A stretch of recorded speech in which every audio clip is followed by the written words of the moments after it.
Hello বন্ধুরা, কেমন আছেন সবাই? আশা করি সবাই অনেক অনেক ভালো আছেন। তো আজকে আপনাদের সামনে শেয়ার করব, সেটি হচ্ছে যারা ডিভিএস ব্যাংক থেকে আপনারা অন্যান্য আদার্স ব্যাংকে টাকা পাঠাবেন, কিন্তু পাঠানোর সময় আপনারা সবকিছু সাবমিট করলেন, টাকা সিলেকশন করলেন যে কত টাকা পাঠাবেন, যখন আপনারা ট্রান্সফার করতে যান তখন কিন্তু আপনাদের এটা যায় না, বলে যে লিমিট এনাফ না। মানে আপনারা যখন টাকাটা পাঠাবেন, পাঠানোর সময় এখানে মেসেজ আসে বা মেসেজ নোটিফিকেশন শো হয় যে লিমিট, মানে আপনার লিমিট নাই, যার কারণে আপনারা টাকাটা পাঠাতে পারবেন না। তবে আজকের ভিডিওতে আমি আপনাদেরকে দেখানোর চেষ্টা করব যে মূলত আপনারা কিভাবে ডিভিএস ব্যাংকের লিমিটটা বাড়াবেন, মানে লিমিট কিভাবে চেঞ্জ করবেন, সেই বিষয়টি আজকে তুলে ধরার চেষ্টা করবো। আশা করি পুরো ভিডিও জুড়ে আমাদের সাথেই থাকবেন। চলুন ভিডিওটি শুরু করা যাক। সো ফ্রেন্ড, লিমিট বাড়ানোর জন্য অবশ্যই আপনারা কি করবেন, প্রথমে ডিভিএস ব্যাংক যে অ্যাপসটি আছে, অ্যাপসটিতে চলে যাবেন। আপনারা জানেন এটা হচ্ছে ডিভিএস ব্যাংকের অ্যাপ। তো আপনারা অবশ্যই এটাতে প্রবেশ করবেন লগ ইন করে। তো লগ ইন করার পরে আপনারা এখানে আপনাদের পাসওয়ার্ড দিয়ে লগ ইন করবেন। লগ ইন করার পরে আপনারা এখান থেকে যদি আপনাদের লিমিটটা চেঞ্জ করতে হয়, খুব সহজ একটা পদ্ধতি আছে, সেই পদ্ধতিটি আপনাদের সামনে আজকে তুলে ধরবো। সেটি হচ্ছে লোকাল ট্রান্সফারে ক্লিক করবেন। লোকাল ট্রান্সফারের পরে টু আদার্স ব্যাংক এটাতে ক্লিক করবেন।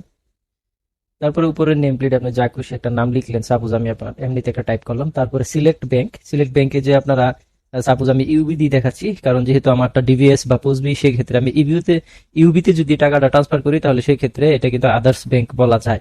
তো আমি একটা অ্যাকাউন্ট এমনিতে দিচ্ছি আপনাদেরকে দেখানোর সত্ত্বে। তারপরে নেক্সটে ক্লিক করলাম। এই যে তারপরে আপনারা এখানে এসে আপনারা টাকা সাপোজ ধরেন $200 লিখলাম। তো এই হচ্ছে সবচেয়ে বড় সমস্যা। এখানে আসার পরে আপনারা যখন নেক্সটে দিচ্ছেন, নেক্সটে দেওয়ার পরে কিন্তু যাচ্ছে না। তার কারণ হচ্ছে আপনাদের লিমিট সমস্যা দেখাচ্ছে, যদিও যায় কিন্তু ট্রান্সফারের সময় এটা ট্রান্সফার হচ্ছে না, বলতেছে যে লিমিট নো এনাফ, বা লিমিটটা আপনার নাই, আপনার লিমিট বাড়াইতে হবে, এনাফ না। তো সেক্ষেত্রে আপনারা লিমিটটা চেঞ্জ করবেন। এই যে আপনারা এখানে একটা ফাংশন দেখছেন যে চেঞ্জ লিমিট নামে একটি অপশন দেখছেন, সেখানে আপনারা ক্লিক করবেন। আর সবচেয়ে বড় কথা আমি আপনাদেরকে বলে দিচ্ছি যে যারা এই সমস্যায় পড়ছেন, আপনারা দেখবেন যে এখানে আপনার টাকা লিখলাম না $200, এখানকার নিচে দেখেন আপনার লিমিট দেয়া আছে $1000। যাদের $1000 লিমিট দেয়া আছে তাদেরই কিন্তু এই সমস্যাটা বেশি দেখায়, কারণ লিমিট হয় না এরকমটা আর কি। তো এখানে আপনার সর্বনিম্ন যদি $3000 দিয়ে থাকেন, তাহলে সেই ক্ষেত্রে কিন্তু আপনাদের কোনো ধরনের টাকা ট্রান্সফারের ক্ষেত্রে সমস্যা হবে না। ঠিক আছে?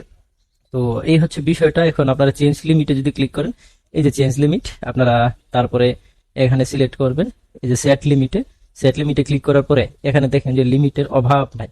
1500 থেকে শুরু করে আপনি যদি $20,000, হ্যাঁ, 200 এখানে দেখেন প্রচুর হিউজ পরিমাণ কিন্তু এখানে লিমিট দেওয়া আছে। আপনারা অনেকেই জানেন যে বলে থাকেন যে ভাই 1000-এর বেশি তো ডিবিএস এর লিমিট থাকে না, বা অনলাইন ব্যাংকিং এর লিমিট থাকে না, সেই ক্ষেত্রে আমরা লিমিট এতটা বাড়াবো কিভাবে, বাড়ালে কাজ করবে কিনা। আসলে আমি যদি আপনাদেরকে বলতে যাই, তাহলে আমি আপনাদেরকে বলবো যে আপনারা লিমিট এখান থেকে যে কোনো একটি লিমিট আপনারা সেট করতে পারবেন, এই ক্ষেত্রে কোনো সমস্যা নেই। সাপোজ ধরেন আমার এখানে কিন্তু $3000 দেওয়া আছে, আপনি দেখেন। আপনারাও চাইলে এই $3000 সিলেক্ট করবেন।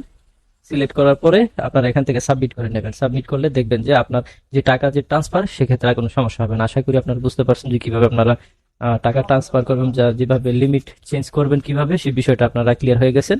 তো নিত্য নতুন ভিডিও পাওয়ার জন্য অবশ্যই আমাদের সাথেই থাকবেন এবং চ্যানেলটিকে সাবস্ক্রাইব করে আমাদের সাথেই থাকবেন।